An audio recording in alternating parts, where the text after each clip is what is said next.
Our meditation for this evening has two texts. Proverbs 30 and verse 8. Remove far from me vanity and lies. And Psalm 38 verse 21. O my God, be not far from me. Here we have two great lessons, what to deprecate and what to supplicate. The happiest state of a Christian is the holiest state. As there is the most heat nearest to the sun, so there is the most happiness nearest to Christ. No Christian enjoys comfort when his eyes are fixed on vanity.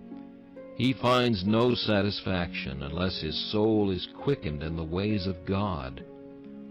The world may win happiness elsewhere, but he cannot.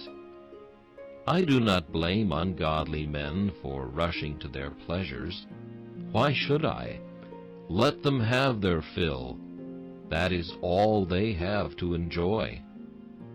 A converted wife who despaired of her husband was always very kind to him, for she said, I fear that this is the only world in which he will be happy.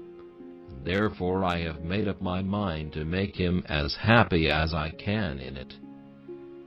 Christians must seek their delights in a higher sphere than the insipid frivolities or sinful enjoyments of the world. Vain pursuits are dangerous to renewed souls. We have heard of a philosopher who, while he looked up to the stars, fell into a pit. But how deeply do they fall who look down? Their fall is fatal. No Christian is safe when his soul is slothful and his God is far from him.